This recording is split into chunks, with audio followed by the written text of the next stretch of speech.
दोस्तों, मैं मेमोरी गुरु नफीस खान। स्वर संधि के सभी भाग के बाद हम अगला पार्ट लेते हैं, इसको कहते हैं व्यंजन संधि। व्यंजन संधि की परिभाषा क्या है, इसको याद करने के तरीके क्या है, क्योंकि छात्रों के साथ सबसे बड़ी समस्या होती है इन्हें याद कैसे करें। क्योंकि शिक्षक जब अन्य नियम पढ़ाते हैं तो बोलते हैं प्रथम वर्ण के सामने तीसरा वर्ण चौथा वर्ण आए तो पहला बन जाता है, कभी तीसरा बन जाता है। मैं वो सारा मैटर ही खत्म करता हूँ। एक छोटा सा तरीका है जिसमें आपको 27 नियम याद होंगे। तो पहले हम वो सारे नियम पढ़ें, उससे पहले एक बार संधि की परिभाषा क्या होती है। मान लीजिए मैं आपको 3 वर्ड लिख रहा हूँ, वी प्लस छेद, समझने की कोशिश करना, सम प्लस आचार और जगत प्लस नाथ। ध्यान से देखिए दोस्तों,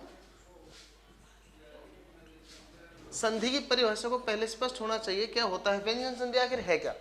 आप मुझे इतना बताइए कि पहले शब्द में प्लस से पहले स्वर आ रहा है या व्यंजन।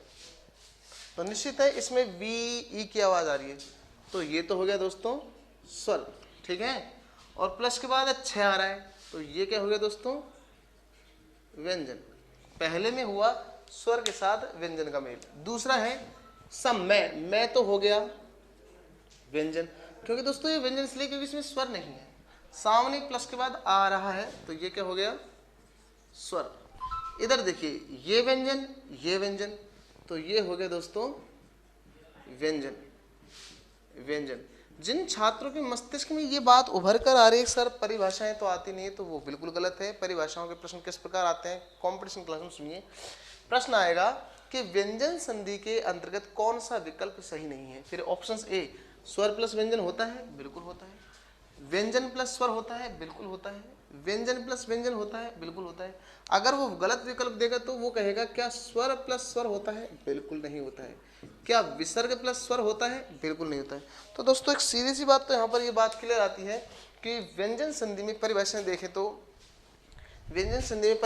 तो क्या होता है, स्वर के बाद व्यंजन। अब मैं आपको परिभाषा बोल रहा हूँ, स्वर के बाद व्यंजन या व्यंजन के बाद स्वर, स्वर के बाद व्यंजन या व्यंजन के बाद स्वर, या दोनों तरफ व्यंजन आने पर वर्णों का मेल होगा और फिर जो बदलाव जो परिवर्तन होगा उसे व्यंजन संधि कहते हैं। जैसे वी प्लस छेद से एक वर्ड बना विच्छेद, यहां पर गौर से देखा जाए तो ये च आ रहा है दोस्तों, आधा च, ठीक है। और सम प्लस आचार, तो से आधे में के स्थान पर ये पूरा हो गया समा, और ये चार, ये परिवर्तन, जो परिवर्तन है मैं उसे डार्क कर रहा हूं।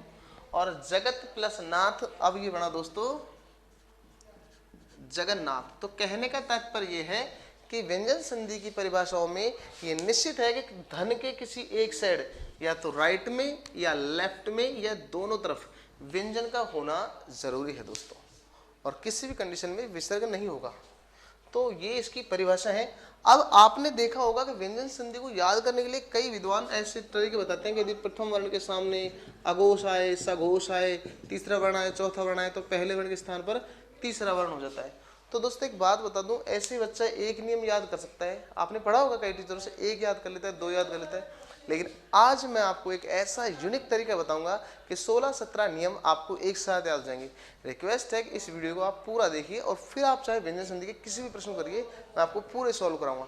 इसके लिए आपको मेरी एक छोटी सी कहानी सुननी होगी, क्योंकि कहते हैं कि इंसान के अंदर ये रटे रटाए ज्ञान नहीं जाते, लेकिन उसके अंदर दिमाग में जो कहते हैं ना कि जो स्टोरी है जो जा सकती है। तो आप आज मेरी इस कहानी को सुनिए। ये तो परिभाषा क्लियर हो गई। परिभाषा क्या है फिर से सुन लो, स्वर के बाद व्यंजन या व्यंजन के बाद स्वर, या दोनों तरफ व्यंजन आने पर वर्णों का मेल होगा तथा जो परिवर्तन होगा उसे व्यंजन संधि कहते हैं। अब देखो 2 मिनट के लिए हम नियमों को छोड़ देते हैं, एक बार मेरी ये कहानी सुनो, उसके बाद मैं आपको सारे आज की वीडियो में सारे नियम करा दूंगा। मान लीजिए मेरे एक दोस्त है, उसका नाम है बबलू। कहानी सुनना, मेरे एक दोस्त है बबलू, बहुत ही कमजोर है। वो कहता है नफीस भाई यार मैं बहुत ही कमज़ोर हूँ, मुझे मोटा होने का तरीका बताओ। तो मैंने कहा भाई तू क्या खा, रोज़ को रोज़ व्यंजन खाना शुरू कर दे। अब उससे वो कहता है भाई व्यंजन खाने के लिए बहुत ज़्यादा पैसा चाहिए और बहुत ज़्यादा मेहनत चाहिए, रोज़ को रोज़ दाल बाटी चूरमा बनाए नहीं जाते हैं। इसलिए फिर मैंने उसको बताया एक काम कर, तू किसी भी शादी में जा और एक एक आइटम खाना शुरू कर दे, एक रसगुल्ला खा ले, एक बर्फ़ी खा ले, ऐसे खाना शुरू कर दे। तो शर्मा तो था ही, तो वो खाते खाते बहुत, मतलब मैंने कहा एक रसगुल्ला खा, और वो खा गया 3। कहानी को सुनना गौर से, फिर याद हो जाएगा पूरा नियम। मैंने कहा एक रसगुल्ला खा और वो 1 की जगह 3 खा गया। मैंने उसे डांटा, पागल है क्या, एक खाने के लिए बोला तो 3 क्यों खा रहा है। फिर मैंने बोला 1 बर्फी खा, वो खा गया 5। फिर मैंने कहा यार पागल है, फिर वो मेरी बात तो सुनता था नहीं, और दारू पी के टेढ़ा टेढ़ा चलता जाता। शादी में ऐसे खाता है वो, दारू पी टेढ़ा टेढ़ा चलता जाए। मैंने उसका साथ छोड़ दिया। 1 महीने तक वो ऐसे ही बफर सिस्टम में जाता रहा, कभी किस जीवने में, कहीं कहाँ खाने में चला था। फिर कई दिनों बाद वो आया, बहुत मोटा हो गया, और फिर मेरे से बोल रहा था कि नफीस भाई यार मैं बहुत मोटा हो गया, मुझे अब पतला होने का तरीका बताओ। तो मुझे गुस्सा आया, यार मैंने क्या बोला, तू कैसा तप कर ले, इस गाने को सुनो, तू कैसा तप कर ले रहेगा ज्यों का त्यों, रहेगा ज्यों का त्यों। अब आप ये बताइए दोस्तों कि मैं उसे क्यों बोल रहा हूं कि तू कैसा तप कर ले रहेगा ज्यों का त्यों, क्योंकि वो ज्यादा खा गया, मेरी बात तो मानता नहीं। मैंने कहा 1 रसगुल्ला खा तो वो खा गए 1 का 3। देखो दोस्तों डंडा यहाँ आ जाता है, समझ लो एक नियम खत्म है। 1 का 3, 1 रसगुल्ले की कितना खा गया 3। और मैंने कहा था भाई तू 1 बर्फी खा, तो 1 की जगह कितना खा गया 1 का 5, और टेढ़ा और चलता जा रहा था। तो मैंने क्या बोला, तू टेढ़ा चलता जा। भाई यार पतला होने का तरीका बता दे। मुझसे पूछ रहे थे यार, चलो दोस्त बता ही देते हैं। मैंने बोला तू अगर स्वर छेड़ेगा तो स्वर छेड़ना अच्छा है, स्वर छेड़ना अच्छा है। हो सकता है कई बच्चों को ये लग रहा है कि निर्णय नया है, वैसे लाइव क्लास में ज़्यादा बेटर हो गई। मैंने कहा स्वर छेड़, तो वो बोला स्वर छेड़ना अच्छा है, मतलब हम किसी को छेड़ेंगे तो पिटाई होगी, आदमी वैसे ही पतला हो जाएगा। तो ये है स्वर छेड़ना अच्छा है। और पतला होने का दूसरा तरीका क्या है, ताश खेलना अच्छा है। दोस्तों ताश खेलना कैसे अच्छा है, इसकी व्याख्या मैं आपको सब बताऊंगा। ताश खेलना अच्छा है, आज एक नियम अभी बताऊंगा। अभी स्वर छेड़ना अच्छा है, ताश खेलना अच्छा है, ये क्या है, बबलू को पतला होने के तरीके। फिर मैंने कहा कि तेरी मम्मी बिंदी लगाती है बबलू को, तो उस गुस्से में बोलो माँ तो सभी की बिंदी लगाती है, माँ सभी की बिंदी लगाती है, माँ सभी की बिंदी लगाती है। फिर मैंने बोला तेरी मम्मी 1 है, तो उसने मुझे 3-4 मार दिए, 3-4, 1 है या 3-4, तो उसने क्या करा 3-4। फिर ये बातें मुझसे, यानी कि मैं रावण हूँ, मैं राम हूँ, इस राम ऋषि से रावण ने कहा है, रावण ने कहा है। दोस्तों एक सीधी सी बात यह है, इसे कहते हैं व्यंजन संधि की ट्रिक। और सारे नियम कैसे याद होते हैं, कहानी फिर से सुन लो। बबलू है मेरा दोस्त, वो कम खा खा के मोटा हो गया, तो मैंने क्या कहा, तू कैसा तप कर ले रहेगा ज्यों का त्यों, 1 का 3 और 1 का 5, तू टेढ़ा चलता जा। अरे भाई स्वर छेड़ना अच्छा है, ताश खेलना अच्छा है, माँ सभी की बिंदी लगाती है, 1 है तो 3-4 इस राम ऋषि से अपनाओ। सॉरी इसमें एक बीच में रह गया, इस राम ऋषि से रावण ने कहा है, निष्ठा से अपनाओ। गौर से देखा जाए तो आप इस गाने को 3-4 बार बोलिए, ऑटोमेटिक याद आ जाएगा। सुन लो अब इसमें संधि कैसे है वो सुनो। मैं फर्स्ट लाइन को नंबर 1 दे देता हूं। क्या है ये नियम, तू कैसा तप कर ले रहेगा ज्यों का त्यों। तो देखो दोस्तों, तू कैसा तप कर ले रहेगा ज्यों का त्यों। यहां पर तू का मतलब क्या है, यहां पर आपको मन में रखना है कि तू का मतलब ऐसे लगा लो जैसे ये आदत है। क्या है, तू का मतलब आदत है। और जो जो वर्ण इसके सामने आ रहे हैं उनको सिंगल लिखो बिना मात्रा के। जैसे क्या आ रहा है, के, से, ते, पे, के नहीं लिखेंगे दोस्तों, क्योंकि के पहले आ चुका है, इसलिए नियम यहीं तक आएगा। क्या, तू कैसा तप, यानी कि तय के सामने कैसे तय पे आए ऐसा हम कर लेते हैं, तो वर्ड कैसा रहेगा, ज्यों का त्यों रहेगा, उसमें कोई बदलाव नहीं होगा, ज्यों का त्यों। ये नियम भी याद है। याद करने का तरीका, आप एक बार घर पे पापा से बोल दो, पापा तू कैसा तप कर ले रहेगा ज्यों का त्यों, फिर आपका गाल ज्यों का त्यों नहीं रहेगा, वो इधर का इधर आ जाएगा। समझ रहे ना। तो देखो कैसे वर्ड लिखा मैंने उत, और सामने कै का कोई वर्ड बताओ, जैसे कर्ष। तो तू कैसा तप, यानी कि तू के सामने कैसे तप आया, तो ये प्लस हटा दो और इसको जोड़ दो, उत्कर्ष। ठीक है। अच्छा दोस्तों, मैंने उत्कर्ष ऐसे इसलिए नहीं लिखा क्योंकि हिंदी में जो आधा तय होता है उसका डंडा हट जाता है, लेकिन ऐसे वाले जैसे तय, ने, में, जो डंडे के इधर हैं उनका डंडा आधा जुड़ जाता है। ऐसे मत कर देना कभी इसका डंडा हटा दो बेचारा फैल जाए पूरा पूरा, नहीं। यानी कि तय के सामने ये आ जाए। कैसे तय पे? अब तय लगा के देखो, से लगाओ, उत धन सव, क्या बनेगा दोस्तों? उत्सव। तय लगाओ, उत धन तम, क्या बनेगा? उत्तम। अब पै लगाओ, उत धन पल, क्या बनेगा दोस्तों? उत्पल।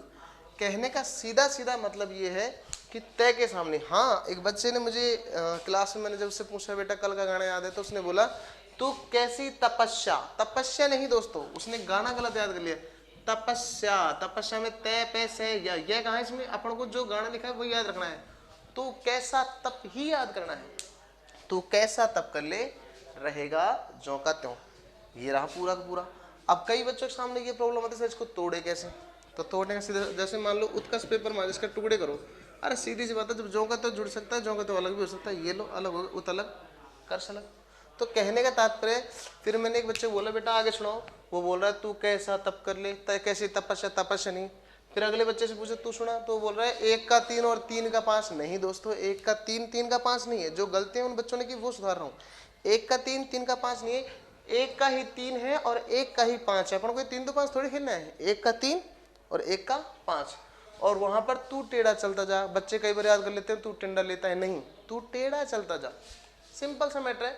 तू कैसा तप कर ले, रहेगा ज्यों का त्यों। 1 का 3 और 1 का 5, तू टेढ़ा चलता जा। स्वर छेड़ना अच्छा है, ताश खेलना अच्छा है, माँ सभी की बिंदी लगाती है। 1 है तो 3 4, इस राम ऋषि से रावण ने कहा है। ये है हमारा फर्स्ट नियम।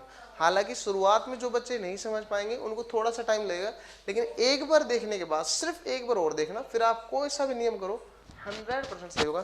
तो अब करते हैं हम नियम नंबर 2, 1 का 3 और 1 का 5।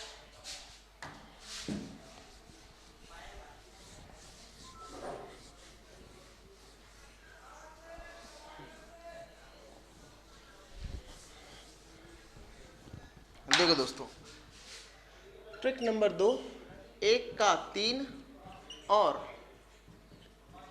1 का 3 और 1 का 5 और 1 का 5। क्या है ये नियम 1 का 3 और 1 का 5? इसके लिए आपको मूल स्पर्श वर्ण याद है, के, खे, गे, घे और ये अंग, चे, छे, जे, झे और ये अन, टे, ठे, डे, ढे और ये अणे, ते, थे, दे, धे और ये ने, पे, फे, बे, भे और ये में। दोस्तों इन वर्णों का नाम है स्पर्श वर्ण। पहला, दूसरा, तीसरा, चौथा और ये 5वां। ये इनके क्रमवार अध्ययन में रहेंगे। ठीक है, तो हमें ये याद होने चाहिए। अब क्या है, कई बार टीचर कहते हैं प्रथम वर्ण के सामने ये वर्ण आए तो आप तीसरा कर दो। मैं कहता हूं कि पहले वर्ण के सामने कोई भी वर्ण आए, कोई भी वर्ण, कोई भी वर्ण का मतलब इसमें व्यंजन भी आ सकता है, स्वर भी आ सकता है। तो हमें क्या करना है, इस पहले को इसके तीसरे में बढ़ाना है। यानी कि इनके सामने पहला कौन सा है, ये क, चे, टे, ते, पे, इनके सामने चाहे ये आवे खे गिणे या फिर ये लेवे उसमें से कुछ भी आए, तुम्हें क्या करना है, 1 का 3 करना है। जैसे वाक प्लस ईश बना देता हूं 1, और 1 बना देता हूं वाक प्लस वज्र, और 1 बना देता हूं जैसे पंच प्लस आब, पंच प्लस आब। अब आप देखिए दोस्तों, कै के सामने स्वर आ रहा है, कोई भी आ जाए, चाहे व्यंजन आए चाहे स्वर आए, हमें कोई दिक्कत नहीं है, व्यंजन आए चाहे स्वर आए। तो हमें क्या करना है, 1 का 3 करना है दोस्तों। तो वाह, और कै का तीसरा क्या होता है, कै, खे, गे, ये रहा गे। लेकिन अगर ये आधा है तो ये भी कैसा होगा, आधा। तो आधा गे, आधा गे। अब इसमें ईश जोड़ना है, ये लो भाई, वाक प्लस ईश बराबर वाक ईश। अब ये कै आधा है तो इसका तीसरा क्या होगा, कै खे गे आधा। अब इसको आधा करने के लिए इसका दंड हटा देंगे कि स्वर होता है तो जुड़ जाता है। अगर आधे वर्ण के सामने स्वर हो तो जुड़ जाता है, लेकिन अगर स्वर नहीं है तो ये आधा ऐसे रहेगा। वा कै का क्या हो गया गे, और ये बना वज्र। वज्र माने कठोर और वाक मानी आवाज। वैसे बता दो ध्वनि आवाज, आवाज का भगवान जो है वो कौन है? आवाज की देवी सरस्वती है, लेकिन आवाज का भगवान बृहस्पति है। संगीत गुरु है हनुमान जी के। पंच प्लस आप, ये चय आधा है। चय के सामने स्वर आ रहा है तो चय का तीसरा जय होता है आधा। देखो चय छय जय, ये आधा है तो ये आधा। अब ये बनेगा पन, चय में आ जोड़ो जा, और ये बै। समझ में आ रहा है दोस्तों? एक के सामने कुछ भी आए आपको करना है एक का तीन, लेकिन अगर पहले वर्ण के सामने पांचवा कौन कौन सा है? ये है अणे अणे अणे ने और मैं। देखो दोस्तों ये भी याद रखना है कि कै का पांचवा ये है, च का पांचवा ये है, और टे का पांचवा ये है। कैसे याद रहेगा? जैसे ये पांचवा है, ये अणे, तो इसका आगे ऐसे डंडा काट तो कै का हो जाएगा। ये च का पांचवा है, कैसे याद रहेगा? च के जैसा ही लग रहा है थोड़ा थोड़ा सा, तो ये हो गया च का पांचवा। वो तो खैर तुम्हें याद करना है। अब एक के सामने अगर पांचवा वर्ण आता है, पांचवा भी कौन सा? ये तो आते नहीं कभी, अणे अणे अणे आएगा या तो ने या मैं। अगर पहले वर्ण के सामने ये पांचवें वर्ण आते हैं, ये अणे ने और मैं, तो हमें क्या करना है? एक का पांच करना है। इसका क्या हो जाएगा? पांचवा। यानी कुछ भी आए जब तो तीन करो, लेकिन अगर ने और में आता है तो हमें करना है पांच। वही बात में लगा लो, कोई सब्जी बेच रहा है मार्केट में, बोल रहा है एक का तीन एक का तीन एक का तीन, सब्जी वाला। फिर जैसे ही मौसम नम हो जाता है, मार्केट बारिश से आने लगती है मौसम नम, तो वो जल्दी बेचेगा और अब करेगा एक का पांच। तो सीधा सा फंडा है एक का तीन और एक का पांच। जैसे ये ऐसा ही में आया था लास्ट, सत धन नारी। अब आप ये बताइए कि पहले के सामने यानी कि तय के सामने न आ रहा है, ये नहीं कोई सा भी आ जाए तो ये वाला अपने पांचवें में बदलेगा। अब तय का पांचवा तो ये होता है, और वर्ड बना सन्नारी। और देखो अगर आ जाए वाक आधा प्लस में मैं आ रहा है। अब कै का पांचवा कौन सा है? कै का पांचवा तो ये होता है, पांचवा ये है, लेकिन ये आधा है तो ये भी आधा, क्या बनेगा? वांग माय। कहने का तात्पर्य दोस्तों ये है, आपको करना है एक का तीन और एक का पांच। और वर्ड देखिए,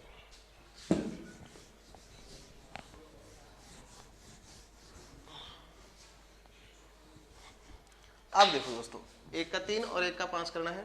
मान लो आ गया षट धन रिपु एक, सत धन राग, सत धन राग एक, ये आ गया पत धन नग, ये आ गया। और अपन ले लेते हैं व्रीहत, व्रीहत प्लस झनकार। देखो दोस्तों अगर पहले वर्ण के सामने कुछ भी आए, रे आ रहा है, तो हमें टे का तीसरा बनाना है। टे का तीसरा होता है ये डे, बना दिया डे, टे का तीसरा डे। अब ये बन गया से और डे आधा बन गया से डे रिपु, ठीक है, षड रिपु। ऐसे ही आप इसे बनाओ से ते, ते का क्या हो जाएगा तीसरा? ते थे दे, सद राग। अब न आ रहा है तो अब की बार बनेगा पांचवा, ये बन गया न, क्या बन गया? पन्नग। अब ये आ रहा है ते, सामने ना तो न है ना मैं है। अगर न और मैं हो तो पांचवा, नहीं तो न और मैं हो तो पांचवा, नहीं तो तीसरा। अब की बार दे आएगा, व्री है दे झनकार है। तो कहने का तात्पर्य दोस्तों हमें एक का तीन और एक का पांच करना है। अब एक छोटी सी बात याद रखो कि हिंदी में जो दिख रहा है पूरा उसे करेंगे अधूरा। इन दो वर्डों को समझिए, बाकी कोई दिक्कत नहीं। से जो दिख रहा है पूरा अधूरा, उसे तो कर देंगे अपन पूरा। देखो दोस्तों रे चार होते हैं, ये होता है, ये होता है और ये होता है और एक पूरा होता है। इनके चारों का वर्णन मैं जब करूंगा जब आप कमेंट्स बॉक्स में अपने कमेंट्स डाल दोगे। नहीं तो अब डे में, ये डे में ना टे ठे डे, इसमें रे ऐसे लगता है जैसे ट्रक या ड्रम, ऐसे इसमें रे जोड़ना है, छोटा रे। तो ये तो रे और ये छोटी ई, षड रिपु, षड रिपु ऐसे बनेगा। षट प्लस रिपु बराबर षड रिपु। ऐसे ये देखो से और दे में रे ऐसे लगता है द्रे, आ की मात्रा आ, सद्राग। तो कहने का तात्पर्य एक वर्ड आपसे बनवाता हूं। मान लीजिए मैंने सट धन रंग दे दिया, सट धन रंग, तो टे का तीसरा तो क्या हो गया, डे आधा, से डे रंग। अब देखो दोस्तों, से जो दिख रहा है अधूरा उसे कर दो पूरा, सड रे लगाना है, ये रे लगा दिया, ये बिंदी और ये रे, सडरंग। आप जब मुझे क्लास में लाइव लाओगे तो मैं इनको जल्दी से जल्दी आपको और विश्लेषण से कर पाऊंगा। तो ये ध्यान रखना, आपको करना है 1 का 3 और 1 का 5। अभी मैं आपको 2 वर्ड दे रहा हूँ, इनको बनाओ। तब तक छोटे से देख लेते हैं। चित्त धन मात्रा, चित्त धन मात्रा और